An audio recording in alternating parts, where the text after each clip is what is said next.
ಸರ್ವದೈಮಿ ಸುಪ್ರೇಷ್ಠಂ ಯಾವುದಾಯ್ತು ಈಗ ಆನಂದ ತಾರತಮ್ಯ ಹೇಳ್ತಾ ಇದ್ದಾರೆ. ಯಾತಕ್ಕೆ ಇದು ಆನಂದ ತಾರತಮ್ಯ ಇದು ರಿಲೆವೆಂಟ್ ನಡೆದಿದೆ ಇಲ್ಲಿಗೆ? ಇಲ್ಲೇನು ಹೇಳಿದರೆ ಈಗ ಹೆಚ್ಚಾದರೆ ಬೆನಿಫಿಟ್ ಜಾಸ್ತಿ ಇದೆ ಅಂದ್ರಲ್ಲ, ಆ ಬೆನಿಫಿಟ್ ಹೇಳ್ತಾರೆ. ಅದಕ್ಕೆ ಒಂದು ಯಾವುದೇ ಶಾಸ್ತ್ರದ ಯಾವುದೇ ಭಾಗ ತಗೊಂಡು ಏನಾಗಿರುತ್ತೆ ಅದು ಇಮ್ಯುನಿಟಿ ಕನೆಕ್ಟ್ ಆಗುತ್ತೆ. ಇದು ಭಾರಿ ಸ್ವಾರಸ್ಯ. ಈ ಸ್ಕ್ರೂ ಅದೇ ಸೈಜ್ ಸ್ಕ್ರೂ ಆದರೆ ಎಲ್ಲಿ ಬೇಕಾದ್ರೆ ಹಾಕ್ಬೋದಲ್ಲ. ಈ ರೀತಿ ಮಾಡೋದಕ್ಕೆ ತತ್ವ ಸಮನ್ವಯಾತ್ ಅಂತೇಳಿ. ಅರ್ಥೋಯಮೇವ ನಿಖಿಲೈರಪಿ ವೇದವಾಕ್ಯೈ ರಾಮಾಯಣೈ ಸಹಿತ ಭಾರತ ಪಂಚರಾತ್ರೈ ಅನ್ಯೈಶ್ಚ ಶಾಸ್ತ್ರವಚನೈ ಸಹ ತತ್ವಸೂತ್ರೈ ನಿರ್ಣೀಯತೆ ಸಹೃದಯ ಹರಿಣಾ ಸದೈ. ಇಷ್ಟು ಗ್ಯಾರಂಟಿ ಕೊಟ್ಟು ಹೇಳಿದ್ದ ಆಚಾರ್ಯ. ಅವನ್ನೆಲ್ಲ ಸುಮ್ಮನೆ ಓದಬಾರ್ದು, ಅದ್ರ ಇಂಪ್ಯಾಕ್ಟ್ ನೋಡಬೇಕು. ಆ ಮಾತನ್ನು ಹೇಳ್ತಾರೆ ಎಷ್ಟು ಇಂಪ್ಯಾಕ್ಟ್ ಇದೆ ಅದರಲ್ಲಿ, ಆಗ ಅರ್ಥ ಆಗುತ್ತೆ. ಪಾಸಿಗೆ ಎಷ್ಟು ಅರ್ಥ ಇರುತ್ತೆ? ಪಾಸ್ ಅಂದ ತಕ್ಷಣ ಟಿಕೆಟ್ ಬೇರೆ, ಪಾಸ್ ಬೇರೆ. ಟಿಕೆಟ್ಗೆ ಏನದು ದುಡ್ಡು ಕೊಡಬೇಕು, ಇಷ್ಟು ಲಿಮಿಟ್ ಇದೆ, ಬಂದಿರಬಹುದು, ಪಾಸ್ ಆಗಲ್ಲ. ಅದು ಪಾಸಿಗೆ ಅರ್ಥ ಮಾಡಿಕೊಂಡ್ರೆ ಈಗ ನೋಡಿ, 6 ತಿಂಗಳು ಪಾಪಿ ಮಾಡಿದಾರೆ. ಇದಕ್ಕೆ ಕೂಡ ಯಾವುದಕ್ಕೆ ಟೋಲ್ ಕೂಡ ಮಾಡಿದ್ದಾರೆ. ಒಂದು ಮಾಡಿಸಿಬಿಟ್ಟೆ ಒಟ್ಟಿಗೆ ಕೊಟ್ಬಿಡ್ಬೋದು. ಎಷ್ಟು ಟೈಮ್ ಉಳಿಯುತ್ತೆ, ಎಷ್ಟು ಇದಾಗುತ್ತೆ, ರಿಪೇಟಿವ್ ಏನೇನೋ ಸಿಗುತ್ತೆ. ಶಾದೇವ ಮೋಕ್ಷಸ್ತತ್ರಾಪಿ. ಮತ್ತು ಎಲ್ಲ ರೆಸ್ಪೆಕ್ಟ್ ಇರುತ್ತೆ. ಪಾಸ್ ತೊಗೋಬೇಕಾದ್ರೆ ಏನೂ ಆಗಿರಬೇಕು. ಎಲ್ಲರಿಗೂ ಟಿಕೆಟ್ ಎಲ್ರಿಗೂ ಕೊಡ್ತಾರೆ, ಪಾಸ್ ಎಲ್ರಿಗೂ ಕೊಡೋದಿಲ್ಲ. ಶಾದೇವ ಮೋಕ್ಷ ತತ್ರಾಪಿ ಆನಂದಶ್ಚ ಚಿತ್ರದ. ಸೊ ಮಿನಿಮಮ್ ಆನಂದ ಹೇಳಿಬಿಟ್ರೆ ಎಷ್ಟು ಅಂಥೇಳಿ ಅಲ್ಲಿಂದ ಶುರುವಾಗತ್ತೆ. ಅಂದರೆ ಚಕ್ರವರ್ತಿಯ ಪೋಸ್ಟ್ ಭೂಲೋಕದಲ್ಲಿ ಎಷ್ಟರಿಗೆ ಸಿಗ್ಬೋದು? ಅಟ್ಟೆ ಒಬ್ಬನಿಗಷ್ಟೇ. ಎಲ್ಲ ಪ್ರತಿಯೊಬ್ಬ ಮುಕ್ತನಿಗೂ ಮಿನಿಮಮ್ ಆನಂದ ಎಷ್ಟಿರುತ್ತೆ? ಚಕ್ರವರ್ತಿ. ಮತ್ತು ಇಂಥ ಆನಂದ ಚಕ್ರವರ್ತಿ ಆಗಲಿಕ್ಕೆ ಸಾಧ್ಯ ಇಲ್ಲ. ಯಾಕೆಂದರೆ ಇಡೀ ಭೂಮಿಯಲ್ಲಿ ಸಂಪೂರ್ಣ ಸುವರ್ಣಮಯವಾದ ವಾತಾವರಣ ಎಂದು ಸಿಗೋದೇ ಇಲ್ಲ. ಅದನ್ನು ಹೇಳ್ತಿದ್ದ. ಅಲ್ಲಿಂದ ಮುಂದೆ ಹೇಳಿರೋದು, ಭೂಮಿಯಲ್ಲಿದೆ, ರಾಜನಾಗಿದ್ದೆ, ಯಾವ ಅಭಾವಗಳೂ ಇಲ್ಲ, ಎಲ್ಲ ಆಗಿದೆ. ಸ್ವಲ್ಪ ಇದು ಒಂದೇ ದುಡ್ಡಿನ ಅಭಾವ ಇದೆ, ಏನೂ ಇಲ್ಲ, ಟ್ರೆಜರಿ ಫುಲ್. ಇಂಥ ರಾಜ್ಯ ಸಿಕ್ಕರೆ ಹೇಗಿರ್ಬೋದು? ಅದು ಮೋಕ್ಷದ ಮಿನಿಮಮ್ ಆನಂದ. ಅಂದರೆ ಮೋಕ್ಷದಲ್ಲಿರ್ತಕ್ಕಂಥ ವ್ಯಕ್ತಿ. ಮತ್ತು ಜೊತೆಗೆ ಅದು ಒಂದು ಆನಂದದಲ್ಲಿ ಏನು ಸೇರಿಕೊಂಡಿದೆ? ಎಲೆಕ್ಟ್ ಆದರೂ ಯಾವಾಗ ಮತ್ತೆ ಸೋಲ್ತೀವಂತಿದೆ. ಯುವ ರೋಗಿ ಅಲ್ಲ, ಒಳ್ಳೆ ಯುವಕ. ಸೊ ಬೇಕಾಷ್ಟು ಎಂಜಾಯ್ ಮಾಡ್ಬೋದು. ಆಮೇಲೆ ಬಲಿಷ್ಠ, ಆಶಿಷ್ಠ, ಆಮೇಲೆ ರೋಗ ರುಜಿನಗಳಿಲ್ಲ. ಇದು ಬಂದಿದ್ದು ವಾಪಸ್ ಹೋಗೋದಿಲ್ಲ. ಇಂಥ ಸಿಕ್ಕರೆ ಯಾರು ಬೇಡ ಅಂತಾರೆ? ಅದು ಮೋಕ್ಷದ ವರ್ಣನೆ ಸರಿಯಾಗಿ ಹೇಳಿದರೆ ಯಾರು ಬಿಡದೆ.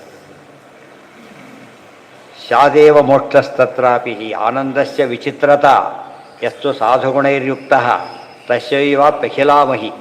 ಅಂದರೆ ಒಳ್ಳೆಯ ಗುಣ ಇರಬೇಕು. ಇಡೀ ಭೂಮಿ ಇದೆ. ತ್ರೇತಾಯುಗೆ ಚಕ್ರವರ್ತಿ ಯದಾ ಮುಕ್ತ. ಅದು ತ್ರೇತಾಯುಧ ಕಲಿಯುಗದ ಚಕ್ರವರ್ತಿ ಅಂತ ಹೇಳಲಿಲ್ಲ. ಅದಕ್ಕೆ ತ್ರೇತಾಯುಧ ಚಕ್ರವರ್ತಿ ಅದಕ್ಕೆ ರಾಮದೇವರಿದ್ದಾರೆ. ಆ ದೃಷ್ಟಿಯಿಂದ ತ್ರೇತಾಯು ಭಾರಿ ದೊಡ್ಡದು. ಕಲಿಯುಗದಲ್ಲಿ ಯಾವ ಪೋಸ್ಟ್ಗೂ ಏನೋ ಒಂದು ರಿಸ್ಕ್ ಇದ್ದೇ ಇದೆ, ಏನೂ ಇಲ್ಲ. ಅಂಥ ಸುಖ ಇಲ್ಲಿ ಸಿಗುತ್ತೆ. ಅಧೀತಿ ಫಲಪೂರ್ಣತ್ವಾದ ಅಧ್ಯಾಯ. ಇವನು ಆಧ್ಯಾಯಕ ಅಂತ ಕರೀತಾರೆ. ಆಧ್ಯಾಯಕ ಅಂದರೆ ಏನು ಅಂದರೆ ಓದೋನಲ್ಲ, ಓದಿ ಮುಗಿಸಿದವನು ಅಂತ. ಅದಕ್ಕೆ ಅಧೀತಿ ಫಲಪೂರ್ಣತ್ವ. ಶ್ರೋತ್ರಿಯ ಅಂತ ಅರ್ಥ ಇದೆ. ಆಮೇಲೆ ಸಯೇವ ವಿಷ್ಣುದಾಯುಕ್ತೋ ಗಚ್ಚತೀತಿ ಯುವಾ ಸ್ಮೃತಃ. ಯುವ ಶಬ್ದಕ್ಕೆ ಒಂದರ್ಥ, ಯುವಕನಾಗೇ ಇರ್ತಾನೆ ಯಾವಾಗ. ಪುಣ್ಯಕ್ಕೆ ಯಾವ ಚಿತ್ರದಲ್ಲೂ ದೇವರಿಗೆ ಮುದಿವೇಷ ಹಾಕಿಲ್ಲ, ಗೊತ್ತಾಯ್ತಲ್ಲ. ಬ್ರಹ್ಮದೇವ್ರಿಗೆ ಹಾಕ್ತಾರೆ, ಅದು ಮೋಕ್ಷ ಅಲ್ಲಲ್ಲ. ಅದು ತಪ್ಪೇ, ಆ ವಿಷಯ ಪೂರ್ತಿ ತಪ್ಪು, ಆ ವಿಷಯ ಬಿಟ್ಬಿಡಿ. ಆದರೆ ದೇವ್ರು ಯಾವುದೇ ಚಿತ್ರ ಯಾವುದೇ ದೇವ್ರನ್ನ ಕೊಡಿಸಿ ಕೂಡ ಹೇಗೆ ತೋರಿಸ್ತಾರೆ? ನರಸಿಂಹದೇವ್ರನ್ನು ಕೂಡ ಓಲ್ಡ್ ಸಿಂಹ ಇಡೋದಿಲ್ಲ, ಅದೇ ಸಿಂಹದ ಮುಖ ಇರೋದು. ಪ್ರತಿಯೊಂದು ಕೂಡ ಯುವ ಆಗಿರ್ಬೇಕು. ಅದು ಮುಕ್ತಿಯಲ್ಲಿ ಎಲ್ಲರೂ ಹಾಗೇ ಇರೋದು. ತೀದ ಬಾಲಕರು ಅಂತ ಹೇಳಬಾರ್ದು. ಬಾಲಕರಿಗೆ ಏನಾಗೋದಿಲ್ಲ, ಇನ್ನೂ ಫುಲ್ ಫ್ಲೆಜ್ ಡೆವಲಪ್ಮೆಂಟ್ ಇರೋದಿಲ್ಲ. ಅದು ಅವನಂತರದವ್ ನಿಮ್ಗೆ ಕಡಿಮೆ ಆಗಿಬಿಟ್ಟಿರೋದು. ಸೊ ಯುವ ಅಂಬೋದು ಐಡಿಯಲ್ಲು. ಯುವ ಅನ್ನೋದು ವಯಸ್ಸು ಐಡಿಯಲ್ ಏಜ್ ಆದ್ದರಿಂದ ಅದು ಯಾವಾಗ ಮೇಂಟೈನ್ ಆಗುತ್ತೆ.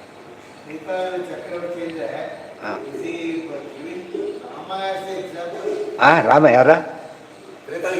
ಹೌದು, ಅದೇ ಹೇಳಿದ್ದು. ರಾಮದೇವರು ಕೃತಯುಗದಲ್ಲಿ ರಾಜ್ಯ ಆಡಿದ ಪ್ರಸಂಗ ಬಂದಿಲ್ಲ, ಅಲ್ಲಿ ಹೇಳಿದ್ದು. ಆದ್ದರಿಂದ ತ್ರೇತಾಯುಧ ಚಕ್ರವರ್ತಿ ಅಂತ ಹೇಳಿದ ಮೇಲೆ ತಸ್ಮಿನ್ ಕಾಲೇ ಮಹಾರಾಜ ರಾಮಯೇವಾಭಿಧೀಯತೆ ಅಂತ ಆಚಾರ್ಯ ಕೋಟ್ ಮಾಡಿದ್ದಾರೆ ಆಗಲೇ. ರಾಜ ಅಂದರೆ ರಾಮ, ಅದು ಯಾರೇ ಆಗಿರಲಿ ರಾಮ, ಅಷ್ಟು ನೆನಪಿ ಬರ್ತಾಯಿತ್ತು. ಇವತ್ತು ಒಳ್ಳೆ ವ್ಯಕ್ತಿ ಬಂದು ಹೋಗ್ಬಿಟ್ರೆ ಹೆಸರು ಕೇಳಿದ ತಕ್ಷಣ ಅವನು ಇರ್ತಾನೋ ಬಿಡ್ತಾನೋ ಅವನೇ ಜ್ಞಾಪಕ ಆಗೋದು. ರಾಮದೇವರಂತ ದೇವರು ಸಾಕ್ಷಾತ್. ಏವ ವಿಷ್ಣುನಾಯುಕ್ತೋ ಗಚ್ಚತಿ ಇತಿ. ಅದು ಒಳಗಿನ ಅರ್ಥ. ಯಾವಾಗಲೂ ದೇವ್ರ ಜೊತೆಗೆ ಇರ್ತಾನೆ. ಆದ್ದರಿಂದಾನೇ ಅವ್ನು ದೇವ್ರನ್ನ ಬಿಟ್ಟು ಇರೋದೇ ಇಲ್ಲ. ಅಲ್ಲಿ ರಾಮದೇವರು ಯಾವಾಗ ಕಾಣ್ತಿದ್ರು ಅಲ್ಲಿ ಜನಕ್ಕೆ 13,000 ವರ್ಷಗಳ ಕಾಲ. ತಸ್ಮಾತ್ ಶತಗುಣಾನಂದಾ ಗಂಧರ್ವಾ ಮಾನುಷಾತ್ಮಕಾ. ಅದಕ್ಕಿಂತ 100 ಪಟ್ಟು ಅವರು ಜಾಸ್ತಿ ಇರ್ತಾರೆ. ಮುಕ್ತಾ ಶುಚಿಫಲಂ ಪ್ರಾಪ್ತಾ ತಥ ಕಾಮ ಅಹತಾಸ್ತಥ. ಇದು ಮುಕ್ತಿಯ ವೈಶಿಷ್ಟ್ಯ ಇದು. ಅಲ್ಲಿ ಶ್ರೋತ್ರಿಯ ಅನ್ನೋ ಒಂದು ಪದ ಇದೆ, ಅಕಾಮಾತ ಅಂತ ಒಂದು ಪದ ಇದೆ. ಶ್ರೋತ್ರಿಯ ಶಬ್ದ ಸಾಮಾನ್ಯವಾದ ಅರ್ಥ ಏನು? ಈ ಕಡೆ 3 ಜನ ಆ ಕಡೆ 3 ಜನ ಯೋಗ್ಯ ಶ್ರೋತ್ರಿಯ ವಂಶ ಅಂತ ಕರೀತಾರೆ ಪದ್ಧತಿ. ಅಥವಾ ಶ್ರವಣ ಮಾಡೋರು ಅಂತೇನು ಶ್ರೋತೃಗಳು ಅಂತ ಆ ಅರ್ಥ ಇದೆ. ಆದರೆ ಮುಕ್ತರನ್ನ ಶ್ರೋತ್ರಿಯ ಅಂತ ಕರೆದ್ರೆ ಅವ್ರು ಶ್ರವಣ ಮಾಡ್ತಾರೆ ಮಾಡ್ತಾರಲ್ಲ, ಶ್ರವಣದ ಫಲ ಪಡೆದಿದ್ದಾರೆ ಕಂಪ್ಲೀಟೆಡ್ ಆಗಿ, ಅದಕ್ಕೆ ಕರೀತಾರೆ. ಡಾಕ್ಟ್ರು ಅಂತೇಳಿ ಸ್ಟೂಡೆಂಟನ್ನು ಕರೀತಾರೆ ಸೀಟ್ ಸಿಕ್ಕಾಗ, ಇನ್ನೇನಪ್ಪ ಡಾಕ್ಟರ್ ಆಗಿಬಿಟ್ಟು ಅಂತೇಳಿ. ಆದರೆ ಮುಗಿದ ಮೇಲೆ ಅವ್ನು ನಿಜವಾದ ಡಾಕ್ಟ್ರ್ ಹೇಗೋ ನಿಜವಾದ ಶ್ರೋತ್ರಿಯ ಅಂದರೆ ಪ್ರಾಪ್ತ ಶ್ರುತಿ ಫಲ ಶ್ರವಣದ ಫಲ ಬಂದಿತ್ತಲ್ಲ, ತದಾಗಂತೆ ನಿರ್ಮೇದಂ ಶ್ರೋತವ್ಯಸ್ಯ ಶ್ರುತಸ್ಯ ಶ್ರುತಿ ಫಲ ಪಡೆದವರು. ಸಂಸ್ಕೃತಿ ಅಧೀತಿ ಫಲಪೂರ್ಣತ್ವ ತಸ್ಮಾತ್ ಶತಗುಣಾನಂದ ಗಂಧರ್ವಾ ಮಾನುಷಾತ್ಮಕ ಮುಕ್ತ ಶ್ರುತಿಫಲಂ ಪ್ರಾಪ್ತಾ. ಅದಕ್ಕೆ ಶ್ರೋತ್ಯ. ಅಕಾಮಾತರು ಅಂದರೆ ಏನು ಅಂದರೆ ಕಾಮನೆ ಎಲ್ಲ ಈಡೇರಿದವರು ಅಂತ ಅರ್ಥ. ಈಡೇರು ಮುಕ್ತಿ ಅಂತ ಅರ್ಥ. ಅದು ಯಾತಕ್ಕೆ ಹೇಳಿದ್ರೆ ಬೇರೆಯವ್ರು ಅರ್ಥ ಮಾಡೋಕೆ ಏನು ಮಾಡಿದರೆ, ಮುಕ್ತರಿಗೆ ಹೇಳಿದ್ದಲ್ಲ ಇದು ತಾರತಮ್ಯ, ಸಂಸಾರಿಗೆ ಹೇಳಿದ್ದು ಅಂತ ಹೇಳ್ತಾರೆ. ಅದಕ್ಕೆ ಪದಗಳು ಅರ್ಥ ಕೊಡೋದಿಲ್ಲ. ಏನಂತ ಅರ್ಥ ಕೊಡುತ್ತೆ? ಮುಕ್ತರಿಗೆ ತಾರತಮ್ಯ ಹೇಳ್ತಿರೋದ್ರಿಂದ ಆನಂದ ಸಾಮ್ಯ ಹೇಳೋ ಮತಗಳು ವೈದಿಕ ಮತ ಆಗ್ಲಿಕ್ಕೆ ಸಾಧ್ಯ ಇಲ್ಲ ಅಂತ.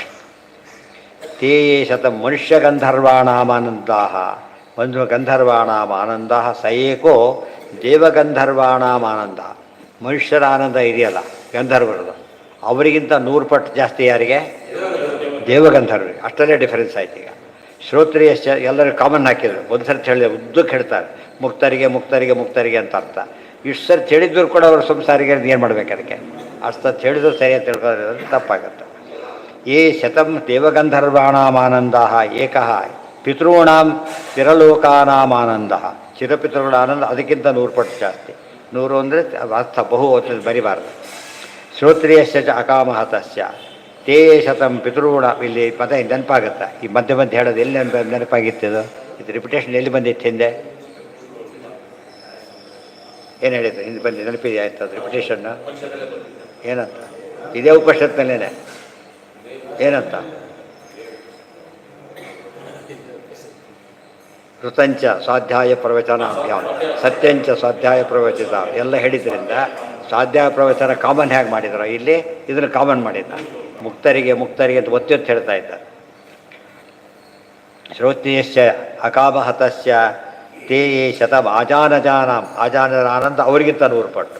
ಸ ಏಕಃ ಕರ್ಮದೇವಾನ. ಆಮೇಲೆ ಕರ್ಮದ ದೇವತೆಗಳು. ಆಮೇಲೆ ಕರ್ಮಣ ದೇವಾನಪಿಯಂತಿ. ಕರ್ಮದಿಂದ ದೇವತ್ವ ಬಂದವರು ಕರ್ಮದ ದೇವತೆಗಳು. ಇವತ್ತು ಆ ಸರ್ವಿಸ್ ಬೇಸಿಸ್ ಮೇಲೆ ಪ್ರಮೋಷನ್ ಕೊಡ್ತಾರಲ್ಲ, KS IAS ಗ್ರೇಡ್ ಅಂತ ಕೊಡ್ತಾರಲ್ಲ, ಅದೇನದು ಕರ್ಮದಿಂದ ಬಂದು ಸಿಕ್ಕಿ. ಅವ್ರಿಗೆ ಹಾಗೆ IAS ಸ್ಟಾರ್ಟಿಂಗ್ IAS, ಇವರು ಕರ್ಮದಿಂದ IAS. ಬಲಿ ಚಕ್ರವರ್ತಿ ಯಾರಾತ? ಕರ್ಮಜ ದೇವತೆ, ದೊಡ್ಡ ಸಾಧನೆ ಮಾಡಿ ಪಡ್ಕೊಂಡವರು. ಅಕಾಮಹತಸ್ಯ ಏ ಶತಂ ಕರ್ಮದೇವಾನಾಂ ದೇವಾನಾಂ ಆನಂದಾ ಸ ಏಕೋ ದೇವಾನಾಂ ಆನಂದ. ಅಂತ ಕರ್ಮದ ದೇವತೆಗಳ 100 ಪಟ್ಟು ಆನಂದ ದೇವತೆಗಳ ಆನಂದ. ಅದಕ್ಕೆ 100 ಪಟ್ಟು ಆನಂದ ಇಂದ್ರನ ಆನಂದ. ಅದಕ್ಕೆ 100 ಪಟ್ಟು ಆನಂದ ಬೃಹಸ್ಪತಿ ಆನಂದ. ಅದಕ್ಕಿಂತ ದೊಡ್ಡ ಆ್ಯಕ್ಚುಲಿ ನೋಡೋದು ಉಲ್ಟಪಲ್ಟ ಕಾಣಿಸುತ್ತಿದ್ದು. ಇಂದ್ರದೇವರು ಶ್ರೇಷ್ಠರು, ಬೃಹಸ್ಪತಿ ಶ್ರೇಷ್ಠರು. ಸುಮ್ಮನೆ ಓದ್ಬಿಟ್ರೆ ಬೃಹಸ್ಪತಿನೇ ಶ್ರೇಷ್ಠ ಅಂತ ಆಗ್ಬಿಡುತ್ತೆ. ಅಲ್ಲ, ಇಲ್ಲೇನು ಅರ್ಥ ಏನಲ್ಲಿ ಇಂದ್ರದೇವರೇ ಮೇಲೆ ಬೃಹಸ್ಪತಿನ ಇಂದ್ರ ಕಾಮರು, ಆಮೇಲೆ ಇವರೆಲ್ಲ ಬರೋದು. ಆಮೇಲೆ ಅಹಂಕಾರಿಕ ಪ್ರಾಣ, ಆಮೇಲೆ ಇವರು ಬರ್ತಾರೆ. ಇದು ಉಲ್ಟಪಲ್ಟ ಕಾಣಿಸುತ್ತೆ. ಅದಕ್ಕೆ ಅರ್ಥವೇ ಎಲ್ಲ ಕೊಟೇಶನ್ ಅರ್ಥ ಅಲ್ಲ. ಇಲ್ಲಿ ಇಂದ್ರದೇವರು ಮೇಲೆ ಇಂದ್ರ ಶಬ್ದಕ್ಕೆ ಅರ್ಥ ಬೇರೆ ಮಾಡಬೇಕು, ಇಲ್ಲ ಬೃಹಸ್ಪತಿ ಬೇರೆ ಮಾಡಬೇಕು. ಗೊತ್ತಾಯ್ತಾ? ಎರಡನ್ನೂ ಮಾಡಿ ತೋರಿಸ್ತಾರೆ. ಅದಕ್ಕೆ ಭಾಷ್ಯವಿದೆ. ಇದನ್ನು ಹೇಳೋದು ಭಾಷೆ ಹಾಕಬೇಕು. ಸುಮ್ಮನೆ ಓದೋದಕ್ಕೆ ಇರೋದು ಹೇಳೋದು ಭಾಷೆಗೆ ಶೈಲಿ ಬೇಕಿಲ್ಲ. ಏತೇತ ಶತಮಿಂದ್ರಸ್ಯ. ಭಾಷೆನೂ ಬೇಕು, ಭಾಷ್ಯನೂ ಬೇಕು. ಭಾಷೆ ಗೊತ್ತಿರಬೇಕು, ಭಾಷ್ಯನೂ ಗೊತ್ತಾಗಬೇಕು.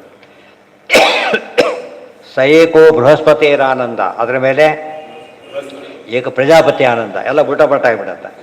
ಆಮೇಲೆ ಪ್ರಜಾಪತಿ ಏಕೋ ಬ್ರಹ್ಮಣ ಆನಂದ. ಅದ್ರ ಬ್ರಹ್ಮದೇವರ ಆನಂದ.